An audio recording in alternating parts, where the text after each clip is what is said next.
Porque ele é grande, ele tá saindo pro outro lado, tem que voltar, e a bola no chão, pro goleiro agachar, é complicado. Muito bem, Lédio Carmona já está conosco e eu já fui corrigido aqui pelo meu amigo Armando Freitas. 70 fios é miséria para o algodão egípcio, chega a ter mais de 1.500. São essas as toalhas brancas. Mas o Lédio tem muito mais de fio que nós deixamos à disposição de Lédio Carmona no camarim. São os pedidos que ele faz. E a água é com gás, hein, Barreto? A água é com gás, é importada. Ele é que determina de qual a fonte que vem. Nós atendemos todos os pedidos. Uma rodelinha de limão. Rodelinha de limão. Limão galego, siciliano. O que você pedir, Lédio Carmona? Para ter você aqui, a gente faz de tudo. Vocês já falaram tudo do jogo, não sei como... Claro que não. Para acrescentar. Nós não falamos o que você vai falar agora. De todos os assuntos. Que isso é o mais importante. Desmente a gente. Desmente a gente, exatamente. Eles foram tão perfeitos. Você pode dizer que não foi nada disso. Não, vamos começar pelo... Eu vi vocês perguntando... Para quem foi melhor ou pior o resultado? Eu acho que o resultado é pior para o Flamengo, né? O Flamengo briga pelo título. O Inter, a estratégia do Abel deu certo. Empatar em Curitiba, esperando um tropeço do Flamengo em Bragança. Voltaram os 4 pontos, que eu acho que é uma distância... Voltaram se vencer o Sport, né? Se vencer o Sport. Em casa. Evidentemente. O Sport... Vamos partir desse princípio, mas o Inter tem que fazer o serviço dele, bem feito. E o Sport está desesperado para evitar o rebaixamento. Agora... O Flamengo jogou para ganhar o jogo. Até o momento do gol, o Flamengo era melhor que o Bragantino. Por mais que o Bragantino fizesse um bom jogo, o Bragantino não jogava mais. Mas é impressionante a fome que o Flamengo entrou dentro de campo. O poder de concentração, a vontade de competir, de não perder dividida. E ganhava de desarme, ganhava dividida. E o Bragantino tentava jogar. O Flamengo encaixotava o Claudinho não conseguia se firmar no jogo. Então foi um primeiro tempo... Pode não ter sido exuberante, mas o Flamengo foi melhor que o Bragantino. Competiu mais, ganhou mais dividida. O Flamengo, os jogadores, eles estavam completamente imbuídos da necessidade de ganhar. E a característica de morder lá na frente e tomar a bola na saída do adversário voltou para o Flamengo, né? O Rogério conseguiu trazer isso de volta. Isso de forma absolutamente intensa. Tanto que o Bragantino tentava fazer a mesma coisa. E fazia, só que de forma muito menos intensa, muito menos eficaz que o Flamengo. O Flamengo fazia isso a todo momento, inclusive fez no segundo tempo também. Até o momento que levou o gol. Aí o jogo muda de cara. Quando o Bragantino empata o jogo, acha o gol de empate, o Bragantino, de novo eu volto a dizer, o Bragantino não fazia um jogo ruim, mas o jogo do Flamengo era muito mais consistente. Aí o Flamengo sentiu mentalmente, o time ficou tenso, ficou nervoso. Vem a questão do desgaste físico, que o Paulo Nunes falou. E nesse ponto, Lédio, as substituições demoraram? O Rogério tem enfrentado muitas críticas por conta das substituições que ele faz. Às vezes pelas escolhas, às vezes pelo momento. O próprio Barbieri demorou, mas ele mexeu antes. Por exemplo, o Hiller não conseguia mais correr, era muito pesado. Ele botou o Eric Ramírez, aí o Bragantino começou a ter o controle no meio campo. E o Rogério demorou. Eu olhei, assim, 35 minutos, o Flamengo ainda não tinha mexido, né? 35. Ele começou a mexer acho, com 38, que ele botou o PP e o Pedro no jogo. E aí já estava no desespero. Eu achei que o Rogério demorou demais. Aí no final começou a empilhar jogadores na frente, botou o Michael, botou o Vitinho e recuou o Everton Ribeiro. Mas aí o time já não conseguia mais coordenar nada. Teve uma chance no final, muito mais por um erro do Claudinho, que, diga-se de passagem, fez um jogo ruim. Claudinho hoje não jogou bem. Apagado, né, Lédio? Sumido. Mas muito pela marcação do Flamengo, né, Lédio? A marcação do Flamengo, o primeiro tempo do Flamengo, para um time que quer ser campeão, vamos dizer que é perfeito, mas é muito convincente. Ele incendeia o jogo, ele não deixa o adversário se estabelecer e ele anula as principais jogadas do adversário, que era a velocidade com o Elinho, com o Arthur, e a criação com o Claudinho. Barreto. Fala.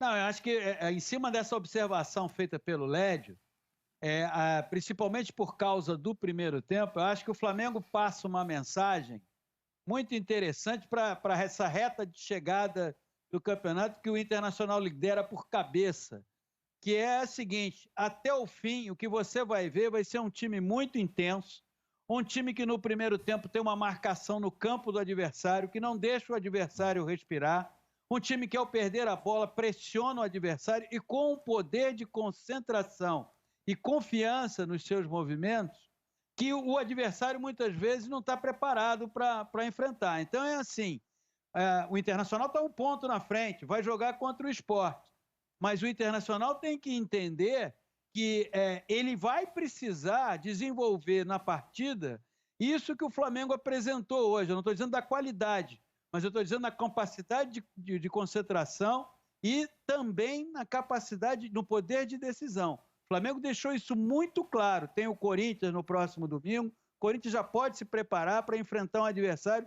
que, pelo menos no primeiro tempo, enquanto tem fôlego, marca, sufoca e joga. Tem uma situação também, Barreto, que melhorou muito no Flamengo. Né? A gente está falando que o Claudinho não teve esse espaço, né? Ele tentou buscar esse espaço porque ele é um jogador que se movimenta muito, vem entre ali. Só que o Flamengo não está deixando esse espaço do setor defensivo, dos dois zagueiros. Mas no segundo tempo deixou. Mas aí é porque já começou... E aí o Claudinho, acho que abusou da individualidade. Exatamente, Lé. Exatamente. Porque o Flamengo começou já a ser espaçado pelo fato do cansaço físico, porque é difícil você manter esse ritmo. Mas eu acho que, principalmente no primeiro tempo, essa defesa do Flamengo ela já adianta. E ela encurta esse espaço entre as linhas, então já não tem mais esse contra-ataque. Só que no segundo tempo, concordo contigo, o estado físico, né, anímico dos jogadores já diminuiu bastante. E acho que também o estado mental. Depois que o Bragantino fez o gol, juntou-se o lado físico, que já estava visível nos jogadores do Flamengo, com a questão do nervosismo, da tensão. Viu que tinha necessidade de ir para cima, mas ao mesmo tempo ficou inseguro com o contra-ataque do Bragantino e deu esse contra-ataque ao Bragantino que desperdiçou muito a última bola. Acho que tem um trabalho a ser feito aí também mentalmente com o time do Flamengo, porque eu acho que ele se desmanchou muito depois do gol do Bragantino. Lédio. Não foi só a questão física, acho que a parte mental ficou bastante alterada depois do gol do Ítalo, PC. Não, e tem um detalhe que eu não sei se vocês concordam, mas o Gerson se desgastou, né? E o Gerson, no primeiro tempo... Saiu cansado. Foi um dos principais jogadores do Flamengo na articulação.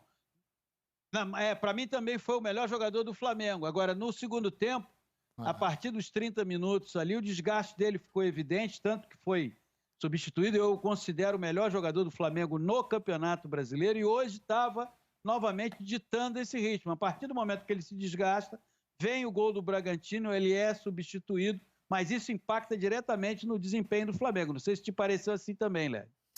Pareceu, porque o Gerson, ele jogou como segundo jogador de meio campo, né? Então ele dava o bote lá na frente, ele marcava a saída de bola do adversário, ele voltava. Ele fez praticamente todas as funções de meio campo hoje. Uma hora ele... ele chegou com uns 25 minutos. Hora o fôlego não aguentava. Ele perdeu 2 bolas e desistiu do lance. Né? Então ali ele mostrou que estava cansado. O próprio Bruno Henrique, no segundo tempo, ele nem reclama da substituição, que ele já não estava conseguindo mais desenvolver as jogadas como ele imaginava, porque as pernas já não estavam conseguindo funcionar. Aí entra o Rogério. O Rogério demorou a mexer. E mexeu em lotes e desarrumou o time. Aí é que eu queria chegar. Essa mexida que você substitui todo o ataque, você considera que ela pode ser produtiva? E o meio também, né, e o meio do meio para frente.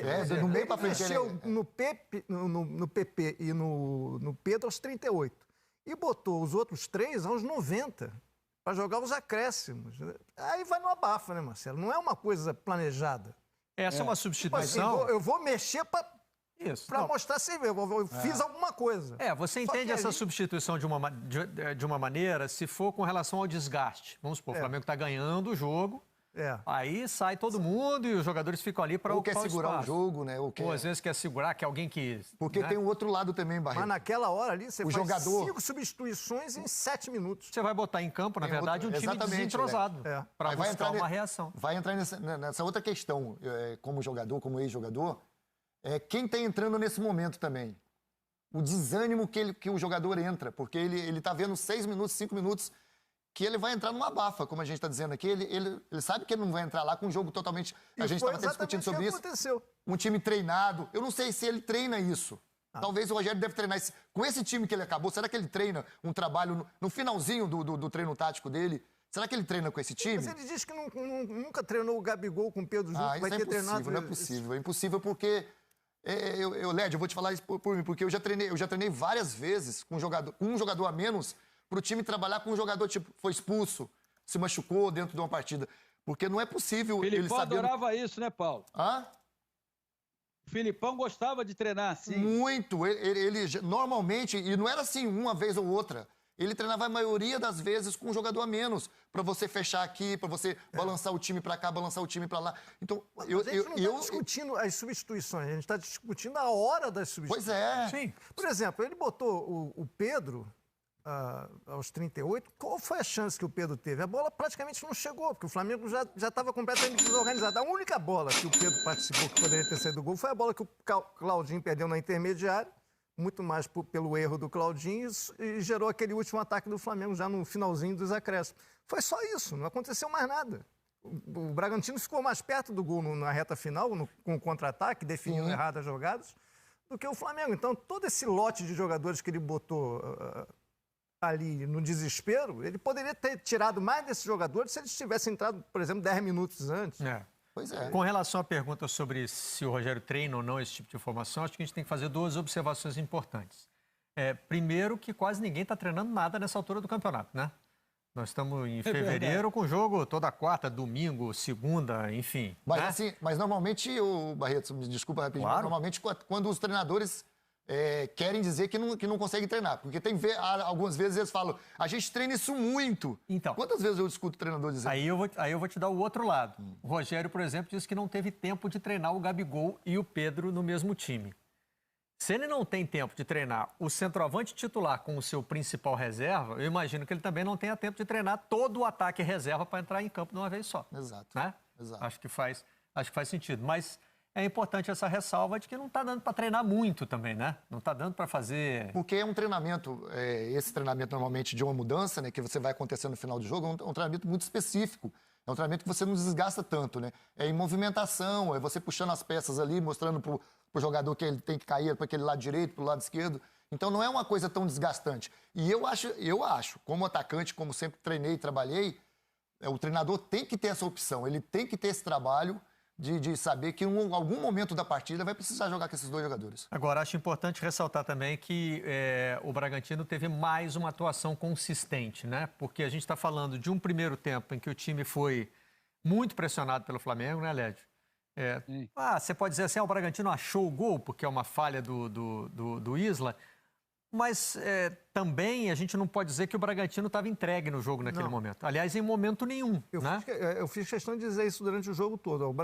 O Flamengo está melhor no jogo, mas o Bragantino não joga mal. O Flamengo está jogando muito bem, que tem mais intensidade, tem mais consistência, tem mais fogo. O Flamengo tinha mais fogo, incendiava mais o jogo. O Bragantino tentava jogar no ritmo dele, mas sem abdicar. Ele tentava jogar. Tanto que o Felipe Luiz deu uma entrevista no fim do primeiro tempo, dizendo, o jogo é muito difícil.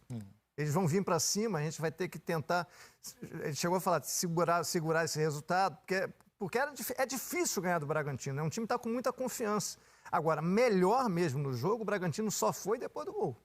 Aí eu acho que o Bragantino foi melhor que o Flamengo, inclusive fisicamente. Fisicamente. Não, eu concordo com o Lédio, e a impressão que o gol marcado pelo Bragantino deu, olhando a partida, é que o Flamengo, e o Lédio fez até essa observação, o Flamengo tem o controle do jogo, sofre o gol, resultado de uma hesitação do Isla, e vem o cruzamento, e o Ítalo, que é um atacante muito inteligente, com uma compreensão do jogo muito, muito refinada, e o Flamengo desestabiliza, porque até aquele instante o Flamengo tinha o controle do jogo, embora o Bragantino, no segundo tempo, tenha tido um rendimento superior ao do primeiro, mas o Flamengo estava controlando o jogo, e em algumas estocadas criava as oportunidades. Diga, Lédio. Porque acho que bateu uma insegurança no Flamengo também, que os jogadores devem ter pensado, o próprio Rogério, a gente vai ter que ir para o jogo, vai ter que sair mais. E o Bragantino é um time talhado para contra-ataque, com Elinho e com Arthur. E realmente o Flamengo deu esse contra-ataque para o Bragantino, então o Flamengo ficou nessa insegurança. Vamos dar o contra-ataque. O Felipe Luiz, normalmente, ele hoje até controlou bem o Arthur. O Bahia, uma vez, gol do Flamengo de 3-0 lá na Fonte Nova. O Arthur deu muito trabalho ao Felipe Luiz. Mas eu acho até que o melhor jogador do Bragantino hoje, para mim, foi o Elinho. A jogada aconteceu mais pelo lado do Elinho. Mas, enfim, o Flamengo até conseguiu controlar bem esses contra-ataques do Bragantino, mas eu acho que bateu uma insegurança aí. Se a gente vai de qualquer jeito, o Flamengo, e fica exposto ao contra-ataque, e acabou ficando no meio do caminho. Por isso que o Flamengo também não conseguiu construir tanto depois do gol de empate, por insegurança com esse contra-ataque do Falar em segurança, parece que bateu também Bragantino. um certo desequilíbrio no Isla, um jogador tão experiente, um jogador de seleção, mas parece ter sentido o lance do gol, não? Então, Ou será que era o Elinho mesmo dando trabalho por ali? ele talvez a sofreu gente depois. esteja- Eu acho que foi outra substituição que o Rogério demorou a fazer, porque ele estava nervoso, ele ficou nervoso, ele ficou desestabilizado, ele errou ofensivamente, ele começou a ganhar a bola nas costas do Elinho e o Rogério só trocou o Isla aos 90 minutos. O Aí Flamengo botou também perdeu Mateuzinho. muito, né, Led? O lado direito, que era muito forte, né? Esse lado que ele dava mais profundidade, o Everton vinha para dentro. O Flamengo não faz, principalmente hoje no segundo tempo, o Flamengo quase não usou o lado direito. Perdeu, como se dizia antigamente, o elan do lado direito. Porque os jogadores estão lá, né? Exatamente, Mas não- perdeu aquela mas força que tinha. Aquele entendimento que Entendimento. tinha Até entre Porque o Everton e o... até porque o Everton recuou e foi para o meio, né? Depois de todas aquelas substituições, quando ele bota o Pedro, ele fica no ataque com Gabigol, Pedro e Bruno Henrique. E ele recua o Everton para. Ele tirou o João Gomes também. O meio-campo ficou com PP, Everton.